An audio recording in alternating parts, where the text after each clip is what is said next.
Welcome to Backstage at Upstage, a presentation of Upstage Lung Cancer, which uses the performing arts to raise awareness and funding for lung cancer research. Here's your host, the founder and president of Upstage Lung Cancer, Hildy Grossman. Hi, I'm Hildy Grossman, and we're so excited to have you with us today backstage at Upstage. My friend Jordan is here to introduce our guest. Thank you, Hildy. Della Chiesa is a Boston radio legend, a member of the Massachusetts Broadcasters Hall of Fame. Ron's been the lead host on radio for the Boston Symphony Orchestra for decades. He also had a beloved long-running radio show on public radio called Music America, where Ron and his guests explored the American songbook, presenting some of the greatest American music from the world of jazz, Broadway, motion pictures, and beyond. He's the author of an autobiography called Radio My Way, and if anybody has a take on the great performers, it's our guest, Della Chiesa. So take it away, Hildy. Today we're paying homage. It's our ode to performers who faced lung cancer. And I have an unfortunately long list of 140 such folks in front of me. And I'm looking forward to celebrating their lives and their legacy, what they've left us with. And it's great seeing you again, Ron, and also having Jordan with us. So I look forward to talking about some of our favorite performers and what they meant in our lives. Give me a few of those names, and we can elaborate on these people. Well, I've got one just right off the bat, Hildy, that only because he was so talented and died so young, Nat King Cole, who actually visited other patients while he was being treated for lung cancer. At, I think, 45, he passed away. Thoughts on Nat King Cole, Ronnie? Well, Nat, unquestionably one of the great singers of the American songbook. And also, he started his career as a jazz piano player out on the West Coast in L.A. with the Nat Cole Trio. Oscar Moore on guitar, Johnny Miller on bass. And then he finally realized he used to sing casually between the jazz sets. Somebody said, Nat, why don't you try singing more often? Put the jazz trio aside for a while, and then he signed it up with Capitol Records, and the rest is history. But, again, with the smoking connection with Nat, you always saw him with a cigarette in the little things he made and in his television show. So it was just predominant, and unfortunately, it finally got to him. It gets to everybody eventually. Well, it's interesting that you bring it up because it added to the culture. There was something cool and elegant about smoking, that encouraged people to smoke. Unfortunately, when the American Cancer Society created the smoke out, it turned into a stigma. So people were blamed for smoking because they deserved lung cancer, and we know better. Hildy, can you run down a few of those names for the audience and for Ron and me? Unfortunately, the list is quite long, but some of my favorites are Rosemary Clooney, Nat King Cole, Dean Martin, Edda James, loved Edda James, and Donna Summer, and the opera singer Beverly Sills. Well, that's something that I know Ron can key in on as an opera buff and fanatic too. Ron? Yeah, I never knew that Beverly Sills was on that list. Of course, she came from Boston originally. Her husband was Peter Greneau. Those of you who read the Globe through the years know that he was, I think, a financial editor of the Globe. But Beverly, being around opera singers, usually they're very healthy and they don't smoke because they have to care about that instrument right here. It does it all without microphones. So I'm very surprised to hear that. Although in the case of Nat Cole, again, if we can go back, Nat playing in clubs so often too, if he quit smoking, he could still have absorbed a lot of smoke from being in those clubs. I think that's another issue, Secondhand, yeah. Rosie Clooney, she was just great right up to the end. I mean, she made some of the finest recordings during the latter part of her life for Concord Records. And then, of course, she was a great actress, too. She was wonderful. Anything she did. And, of course, she was very proud of her nephew, George Clooney. Hildy, you mentioned Edda James, and you said you really admired her. As a vocalist yourself, tell us, what is it about Edda that you really dig? I sing At Last, and I've recorded it myself. Obviously, people talk about soul music and don't think about it so much, just as soul music, it's a genre. But soul music is really from the soul. There have been so many amazing singers, predominantly, and for me, Black singers who have been able to be in touch with their hearts, their souls, their pain, their joy, and it always has spoken to me. So I love that song. And I know they dance. I think that was the Obama's choice for their dance at the first inaugural. And so it's just a favorite of mine, and she was too. There's also an Edda Jones, not to be confused with Edda James. Edda Jones was another famous singer from that same period. She made a lot of wonderful recordings. The song, of course, that Edda James is famous for, Hildy, as you know, is the one you recorded at last. And that came from the Glenn Miller Orchestra. They had their first big success with one of those songs. At last was in the movie Sunrise Serenade, and a beautiful sequence where it's sung by the Modernaires and the Glenn Miller Orchestra with that sound. And of course, Edda's recording has become a staple. You hear it everywhere. I mean, it's right. You know, it's kind of a national anthem in a way of the American songbook. Speaking of national treasures, Dean Martin, sort of after his passing many years ago, has become really hip and cool. People love him. His music's used in movies. There was a Mission Impossible movie with Tom Cruise. Ain't that a kick in the head? He really did have panache. And for people who wonder, Ronnie, brown liquid in the cocktail glass wasn't necessarily booze. He really wasn't the character he portrayed, was he? No, you know, Dean was his own man. As a matter of fact, when Sinatra and his pals Sammy and Joey Bishop, Peter Lawford would always call Dean late at night. Come on, Dean, we're having a party. He said, no, I'm going to bed. I have to be on the golf course tomorrow. Just don't bug me. He was so he never really associated during his leisure hours with those guys, except when it was special and he had to be on the stage and do his shtick. But no, he was out on the golf course at 6:37 in the morning. That was his great passion. But it was indeed a great loss. Again, he made so many people just happy. Elvis said that when you listen to me, you're hearing Dean Martin. He was greatly influenced by Dean Martin. Yeah, and those recordings he made, Moonstruck.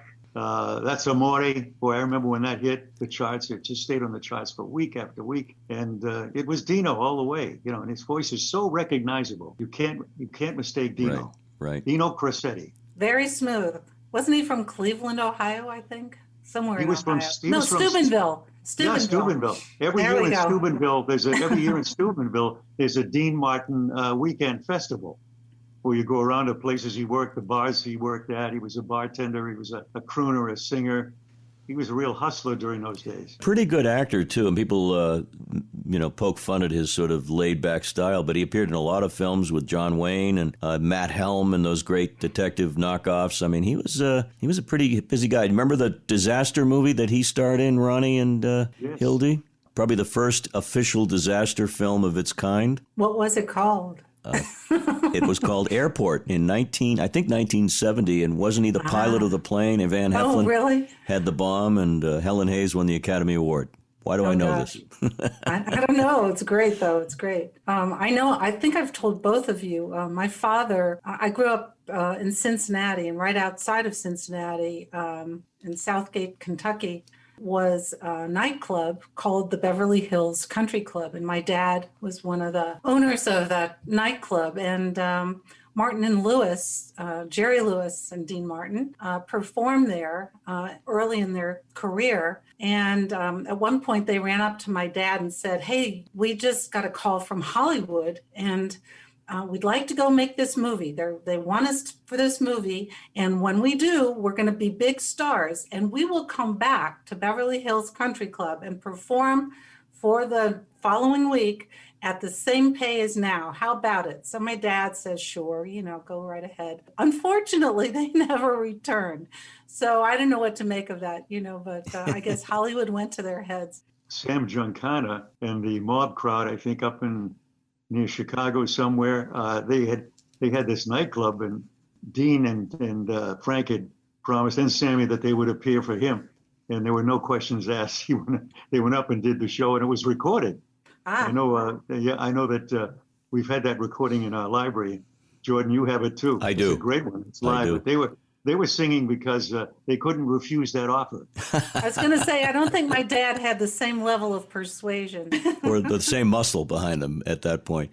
Speaking of performers, let's take a look at actors and actresses. Betty Grable is one who passed from lung cancer. And again, this is about their lives and celebrations. But a couple of my favorites, and I know they're yours too, obviously Bogey. I've got a big portrait of Bogey in my office, and he was the epitome of tough guy, and the list goes on and on of just iconic people. Chuck Connor's another one. I was going to say, I bet a lot of people listening don't even know who Betty Grable was, but she was, well, honestly, she was such a beauty. It's not my era, but before my era, but she was, I guess she was the pinup that every GI had during World War II. Right. And she did a lot of musicals. I think MGM, right, Ron? Was it MGM? Yeah, I think MGM, and of course she was married to Harry James. Right. And another Claire. another little trivia story, her legs are embedded in front of Grumman's Chinese Theater in cement. They were also insured for $1 million, right? Weren't they, Ronnie? Yeah, believe so. But getting back to the World War II era, any veteran of World War II who is listening to us would know that, because on the inside of every barracks, there was a photo of Betty Grable. I mean, millions and millions of photos on airplanes on the outside of the fuselage, Betty Grable, and the guys would go by and they'd just pet her on the derriere and hop into the plane. She was a very important part of the history of World War II. You're right. She was the classic, quintessential pinup girl of all time. Well, speaking of that general era, another performer that I just thought was fantastic was Ann Miller, the dancer. She was just an extraordinary dancer and was in some great movies. Yeah, she was a big star, and I think she brought a smile to so many faces also. Just an amazing performer. Yeah, she worked with Mickey Rooney. I think it was Sugar Babies, wasn't it, Ronnie, when it came to town? Yes. And I don't know if Ron was there for the press conference with Mickey and Ann Miller, but Mickey rode down the banister at the Wang Theater, each foot on one side of the banister, like a 3-year-old, and it was really fun. That's so great. We'll get back to the podcast in just a moment. Upstage Lung Cancer exclusively uses music and the performing arts to get the word out about lung cancer. Through concerts and activities, Upstage helps fund much-needed research. As the saying goes, find it, treat it, beat it. Please subscribe to this podcast series and tell your friends. Oh, and if you'd like to join our efforts, consider a donation of any amount at upstagelungcancer.org. And now, back to the podcast. Robert Preston, who was, the music man in persona, he was just so extraordinary. He was on Broadway, he was in the movie of that film, and his charisma was just something extraordinary. So he was somebody I really enjoyed. He made a lot of fine movies too. It goes back to the black and white period of playing the part of heavies, tough guys in those movies before he hit it big with Music Man. By the way, that was my wife's first musical. Oh, when really? She was a youngster. Yeah, when she was a youngster, she saw Robert Preston in Music Man. Later on, he gave his archives to BU in the Gottlieb collection, and they honored him. And I had the pleasure of sitting next to his widow at that event. She was very gracious, and all of his archives are at the BU library. And it's interesting about the Music Man, Meredith Willson, of course, who didn't write a lot of musicals, but I think if it weren't for Preston's performance and he just brought it to life, we might not have had the success of the Music Man. Do you agree? He owned that role. Was just a part of him. Nobody could duplicate it. Right, and I love that song, Trouble. You got trouble, my friend. Right here in River You got trouble right here in River City. That was great. Yeah, that 76 trombones, classic when he's out marching in front of that band. Wow, get goosebumps just thinking about it. Shows up on Turner Classic Movies a lot. Thank goodness for Turner Classic Movies. That's true. Just about everybody we've been talking about has appeared in one of the Turner Classics at one time. So Ted Turner did a great service to the world when he preserved that library. Another Broadway star that I loved, and he wasn't exactly a household name, but I just thought he was just out of this world, was Stubby Kaye. And when I was a little girl, my dad and mom and I went to New York, and we went to see some Broadway shows. My dad always knew people from being in the nightclub business, so we always got really super duper seats. And I remember seeing Guys and Dolls with Stubby Kaye, and one of my favorite Broadway songs is "Sit Down, Sit Down, Sit Down, Sit Down." You're rocking the boat. Yeah. And there just was no one like him. I mean, again, the joy. That for me, music is joy. It infuses us. People talk about spirituality, and I just think music is the highest form for me of spirituality. It just infuses a human being with just the highest part of being alive. But I'll always remember him. And then also Frank Lesser, who was the composer and the lyricist for Guys and Dolls and How to Succeed in Business and many other shows, also lost his life to lung cancer.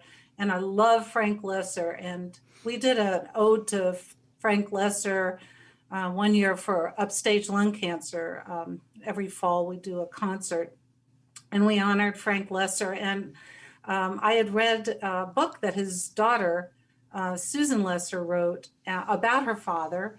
And so much of what she had to say about her father was how I felt about my dad. So I kind of fell in love, since I was close to my dad, I fell in love with Frank Lesser. And Susan Lesser was nice enough to let us use any music we wanted without any rights or worries. So I was grateful to her, and certainly grateful to Frank Lesser for the amazing lyrics and music. I mean, it's hard enough to do one or the other, but to do both, wow, that's something. Mentioning Stubby K, again, useless trivia, but I'll toss it in anyway. He had a bit of a revival in the late 80s, I believe, in a movie called Roger Rabbit. You remember that one? I do. Animated thing, Bob Hoskins, and I believe Stubby K, almost replicating the role he played in Guys and Dolls, working with cartoon characters. Just thought I'd toss that in there. Well, that's a good point, because Roger Rabbit, I believe, was the first animated feature to mix the characters from Looney Brothers with Disney. That's right. So Pinocchio with Bugs Bunny, very rare that happened, Wow. They were very, very aware of what they had as images in the cartoon. Indeed. That's surprising because they're territorial. Yeah, I'm surprised they did. Termite Terrace. There's a name that Hildy and I were talking about before coming on the air, and it's a Boston connection, and that's Leonard Nimoy, of course, legendary actor for Mr. Spock and so many other roles. But Ron, my dad knew him, and they actually sang together. Did you have any connection to the Nimoys? Dad had the barbershop in Mattapan, and wasn't he a part of the West End too? Yes, the development that was destroyed because of urban renewal, and he came back and I think tried to save it.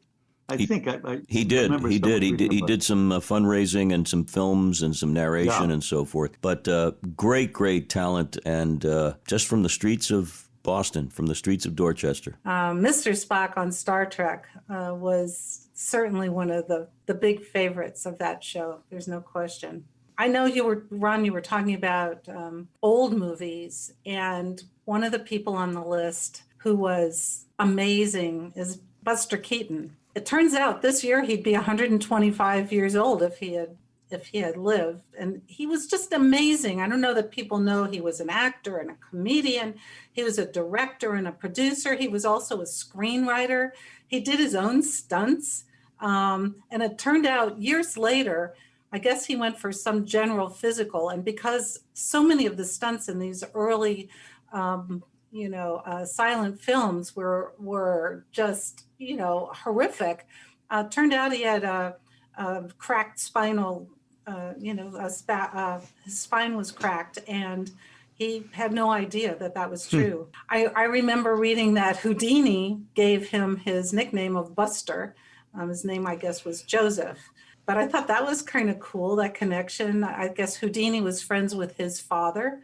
And one other factoid that I have that was interesting. And I think anybody listening who doesn't know who Buster Keaton is, you can go on YouTube, Buster Keaton, and you can see some clips, and you'll just be amazed at how extraordinary he was. And I guess his most famous film was The General, and Orson Welles. And if you don't know who Orson Welles is, gosh, you have a whole education in front of you.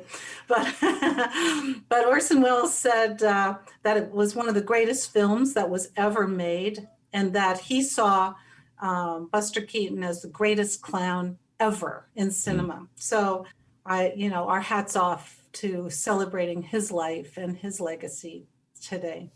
Ron, any comment on Buster Keaton? No, I would agree with Hildy. He was truly one of the greatest, perhaps not the greatest. When you consider, all the amazing things. He did a thing on top of a train, Yes. There was, and it was Buster Keaton. No stand-ins. He did it all. A baseball movie he made too, where he did some great baseball stunts. Anything he did, he was perfection personified. Right. And to do it all during the silent era. His last movie, I think, was Sunset Boulevard. Yeah. Where he used to go over to Gloria Swanson's castle and play poker at night. What was his nickname, Ron? Great what? That's a good one. I got you both on that. The Great Stone Face. That's right. Yes, That's right. Yes. Because he he did. never seemed to smile, right? He never seemed to smile. For a man who made so many people happy. There is a wonderful documentary on his life, I think narrated by Peter Bogdanovich, which you can find out there on the streaming platforms. And you're right, Hildy, a giant talent who should be remembered. Yeah. And you mentioned Welles, too, when you think with Citizen Kane and then struggling to match that. I mean, he had reached perfection at such a young age with Kane, and then years after he made some great movies, but never achieved what he did with Citizen Kane. But the movie was unprecedented in the breakthrough it made in cinematography, the voiceover style. There's a whole Keynesian quality to it that was picked up by so many other directors. He was right at the top. Yeah. Well, speaking of people who were innovative that we're, honoring today, one was Walt Disney, of course, who also lost his life to lung cancer, but left a legacy that will live forever in the films and the videos and the cartoons and Disney World and Disneyland. An extraordinary person, but also another person. I know when I was very little, one of my favorite TV shows was I Love Lucy, and Desi Arnaz also faced lung cancer. And he was really an extraordinary person. He always looked, he was the second banana, Lucy, and they just made jokes, with him. But he was very influential and he was an innovator. He was the first person, I believe, to use multiple cameras in their shots on television. Mm-hmm. And they wanted a live audience. That was his idea. Better than these canned laughter machines, which is horrible to listen to. And he also, was influential in creating syndication, which was beyond brilliant because all the reruns and all the money that he and Lucy made from those shows are still being shown today. If you look, there are TV channels that are still using them. And then, he created Desilu Studios. So, he was quite something. He was, And when you think about that show in 1950-51, the idea of a mixed race couple was unbelievably bold. I mean, he's Cuban, she's American, Caucasian.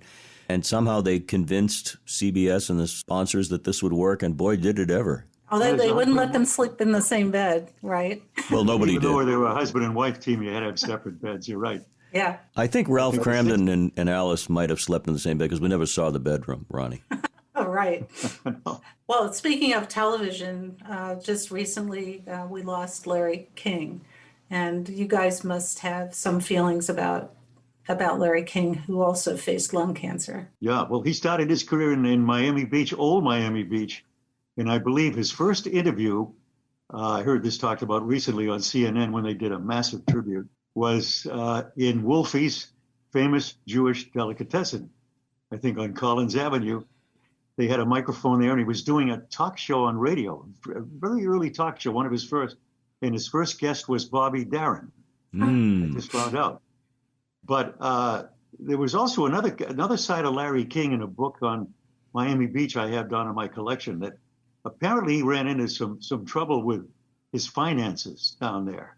And once he was able to cure that, he got out of town and established himself out in Hollywood and, the important places. And of course, it was Ted Turner who picked him up, and that really started his career.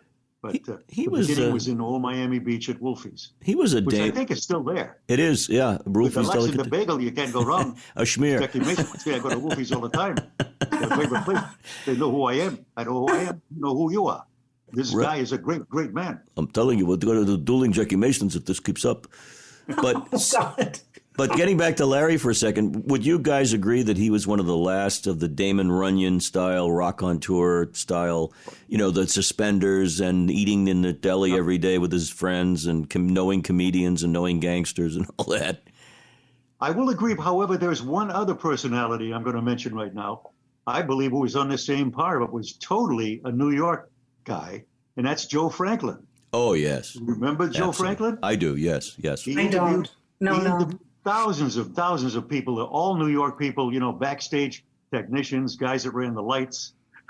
And then he would bring in somebody like Marlon Brando. I mean, the Joe Franklin Show, you can look him up. He passed away a few years ago, and I was privileged to meet him. As a matter of fact, he was promoting this young, beautiful soprano named Cristina Fontanelli.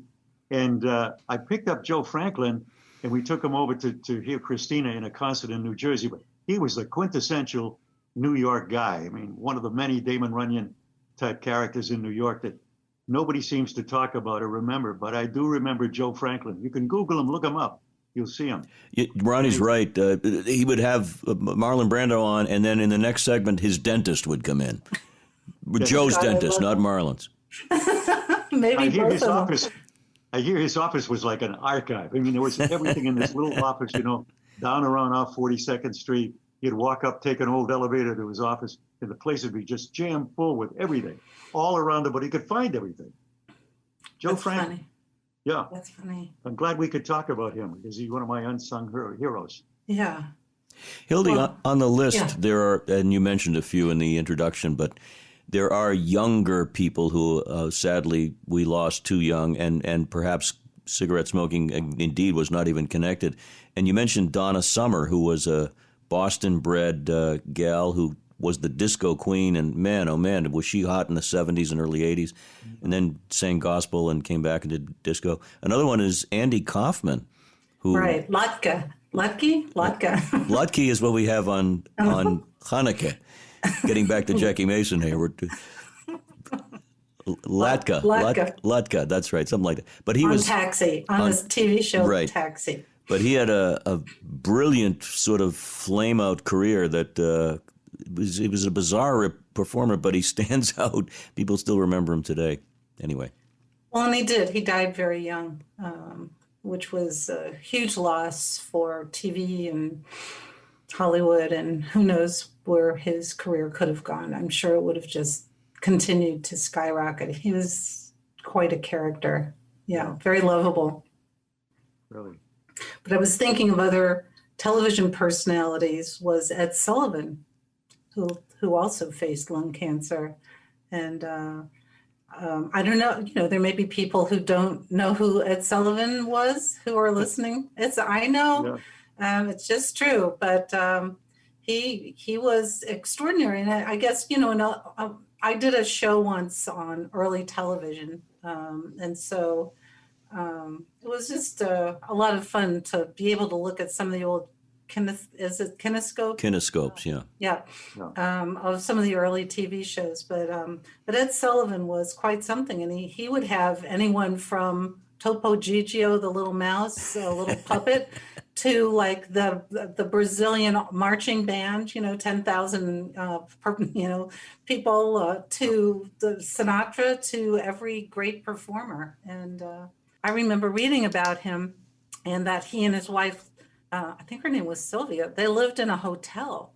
And I remember when I read about him as a teenager that he lived in a hotel, and I thought, that's what I want to do when I grow up.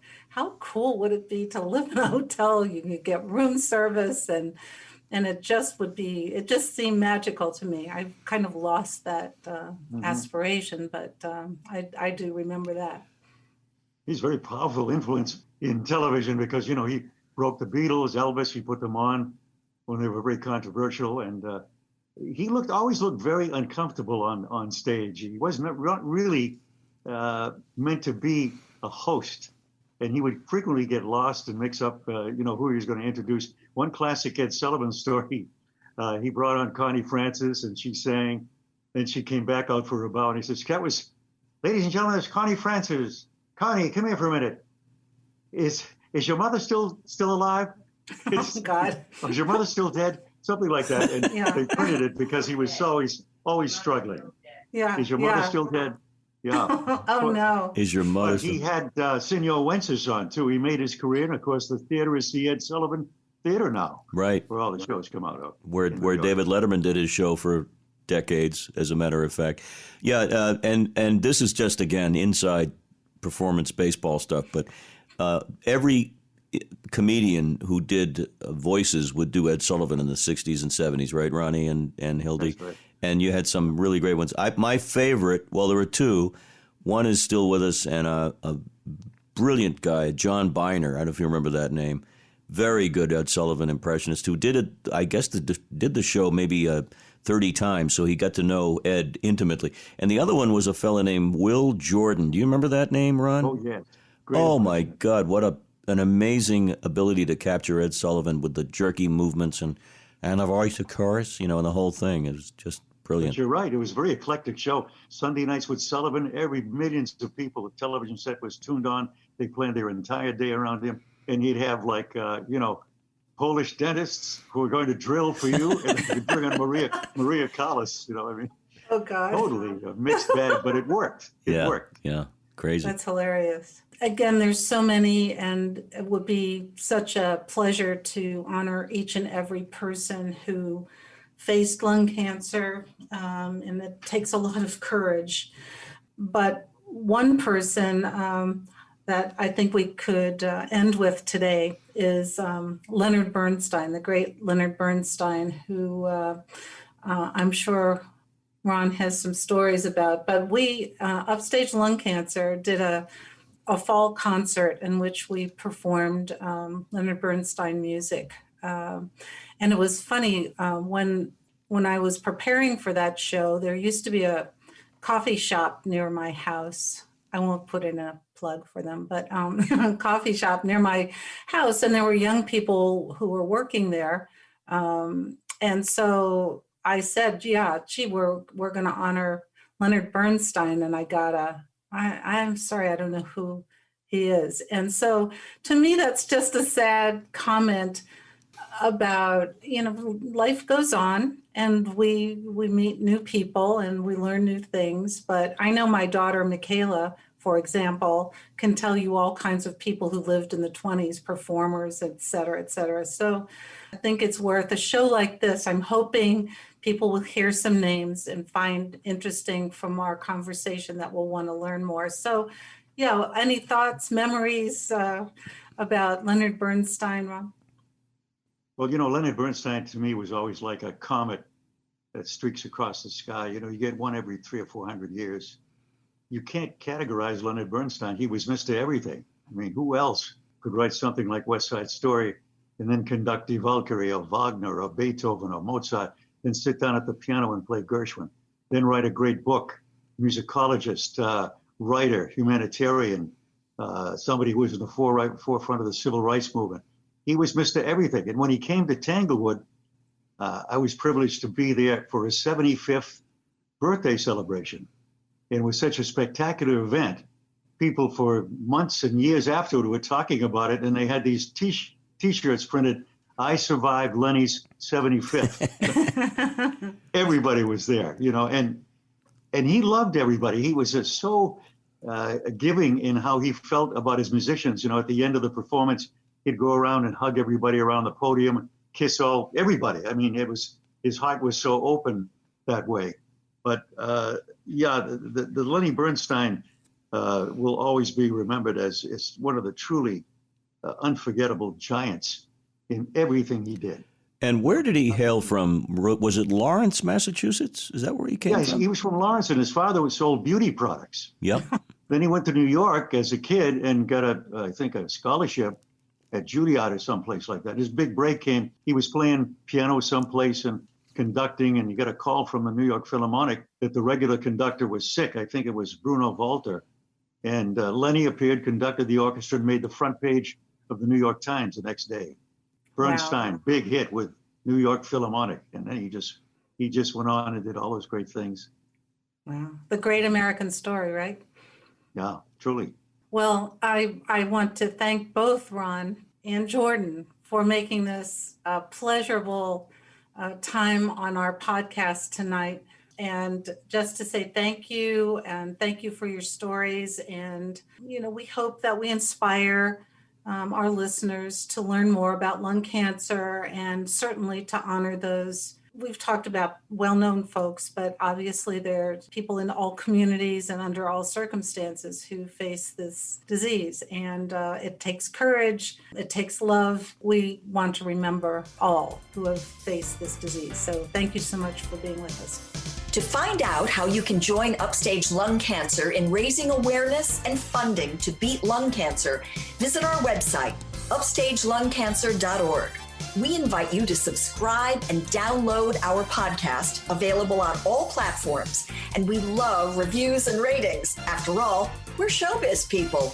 There's more entertainment and inspiration to come on the next podcast episode of Backstage at Upstage.